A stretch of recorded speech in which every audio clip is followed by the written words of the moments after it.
What's up, YouTube? I need to put this on every platforms. Matter of fact, I'm not doing it right now, so hopefully I can start that process after this. I've been putting a bunch of stuff off. What's up, y'all? Still kind of sick. Still getting over it. It is what it is. Hope I don't have COVID, bro. Anyways, I had a few things I want to talk about, bro. So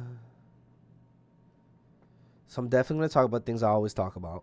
But before I do, I wanted to talk something about that I really, really, really love. Let me share what I love first, and then we can go into the generic stuff that I've been thinking. Um, Matter of fact, I gotta check something because this person was supposed to message me and they did not message me, and they be stressing me out, and I don't have time to be stressed. I trust them though, so it is what it is. So yeah, I there's a song online from Nassan. I don't know if you know who Nassan is. It's the rapper Proof that was a part of D12. It's his son. And it's definitely like some like storytelling, feels real hip hop type rap, kind of not like real hip hop like boom bap or whatever, but just like it's like, oh, it's like, dang, it's a story and it's supposed to mean something. But I think all narratives have meaning or purpose to them. So it's like I'm not really mad at musical narratives. I have friends who are.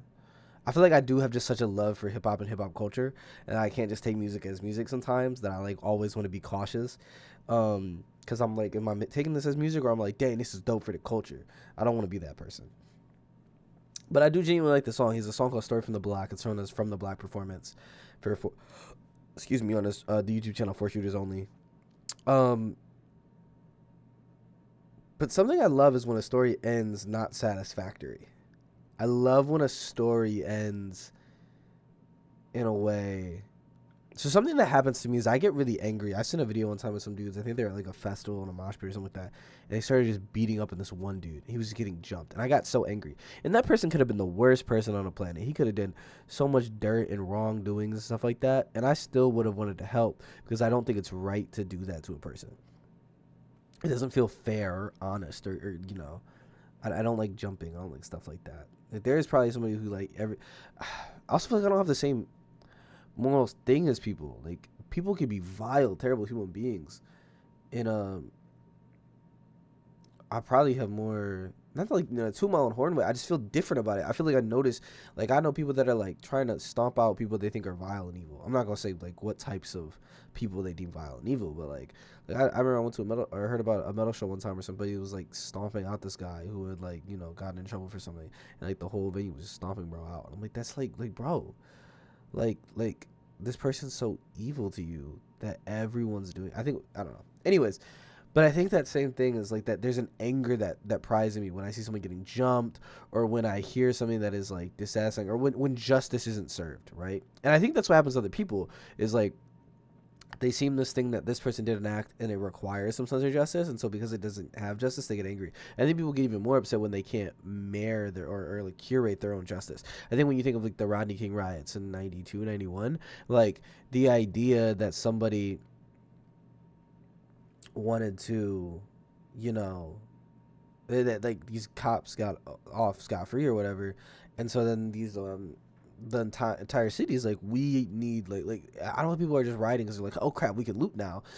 I think it's people who are like so angry, and because they can't be the one to administer justice, they need to be satisfied, which is a terrible thing.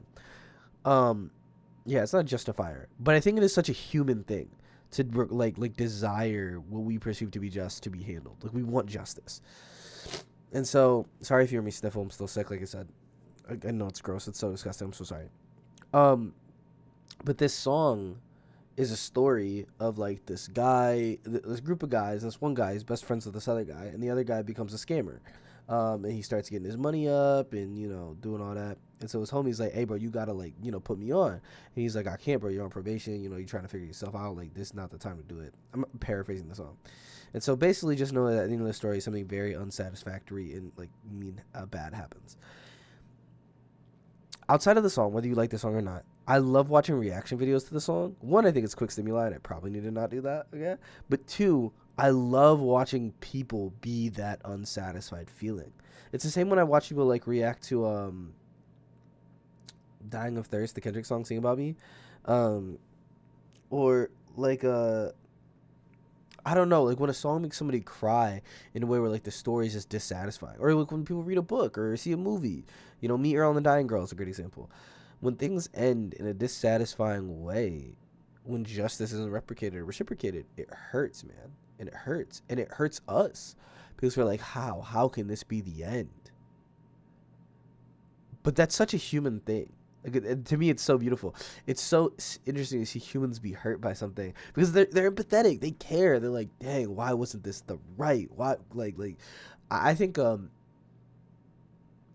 God, why did this happen? It's such like a very human question.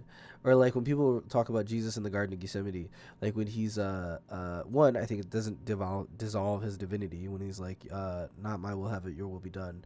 But like him praying up to God, and in reverence in the midst of his like sadness and partial fear, knowing that he's going to bear the full wrath of God on him. But I think that's like, dude, like that's the beauty of like of humanity, and to some degree is like not the beauty of humanity, but I think it's so beautiful to be human sometimes.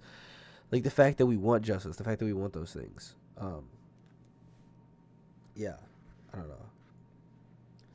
And I also wanted to say, sorry, that was the first point. The first thing I want to talk about is just how beautiful that is to me. Not like the scenario or the injustice thing, but just the human reaction.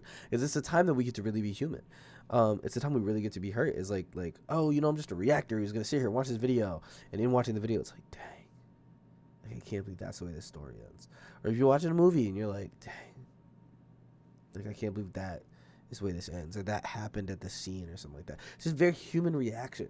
It makes art feel even more beautiful because it's narratives or people's experiences and stuff. We can all empathize and ride along with it. It's really pretty, or not pretty, but pretty is cool. I don't know. It's just vibes. I love it. It makes me happy. It makes me love being human, that we feel this way and connect this way. Now, to the second thing I want to talk about, the problems of being human, I guess, in my mind, or one of my problems, is like, oh, do I just so crave lust right now?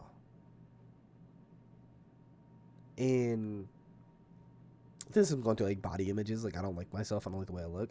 And I was working out, and then I stopped, and then I was, and I stopped, and then I was, and then I've like definitely stopped. I haven't worked out since November. Like I did a few push-ups today, and it was like a struggle, which wasn't a problem a few months ago. Um, and yeah, I'm just like, dude, do I want? I talked to a few people today. Um, I know a few girls who are, for lack of better words, exotic dancers, and I do struggle to humanize them. When I think about them, when I think about girls even that I desire to be in a relationship with, I struggle to humanize them. I think about the sexual aspects of that, and I'm just like, bro, I'm not ready. I'm really not ready, and I want it so bad. I want to be ready to date. I want to fall in love. I want to start, making those decisions and choices and stuff like that. Yeah, I don't know. It's a learning process. So, yeah, just I don't know. I love this too. I love having a space that I can be vulnerable about it. I love this podcast because it just gives me a chance to talk. And there's still things that I'm definitely scared to say because I think of like social ramifications of it. But dude, like sometimes I just really be going, I don't really care. Like I have definitely thought some crazy messed up like sexual things and probably done some crazy messed up sexual acts that I probably wouldn't morally condone. Um but like I realize how much that like that's me. That's me. There's a part of me that desires that and wants those things, and the more I try to suppress it, the more it's gonna come out. And so it's like I don't want to suppress it no more. I just want to acknowledge it and figure out how to get out of the space of what I wanted. Like, and that felt really good to say that it's me. Those terrible desires are a part of me. I want them. I do. I looked at two. I didn't even look at two women today, Or kind of what I mean is like I talked to two girls, and like in talking to them, bro, I was lusting hard, and I'm just like, and I'm still doing it, bro. I don't like I did it just now in the middle of this. There's a girl I know who's a dancer, and she's pretty. She's really she's a beautiful young woman. But like my brain sees her and just sees her as a dancer, and that's a flaw. That's a problem. But I do it. Like I do it. I'm not gonna lie. Like I don't do it. I do it. There's a girl I talked to the other day, and I'm just like, I could tell like the flirtatious vibes have kind of stopped, and we used to flirt. Um, but man, did I like the flirting? Because the flirting made me feel good. But she was just a sense of supply that should make me feel good. Because I want the supply. I want someone to like me so I feel good. Because I need to feel good. Because all I know is cheap stimuli and I just need to feel good, bro. God have mercy on me. That I desire things that are not good, not wise, and not integral. That I choose my flesh so often and probably will again tonight and every day for the rest of my life. Just have mercy on me and help me persevere, correct me. Amen. Thanks, guys.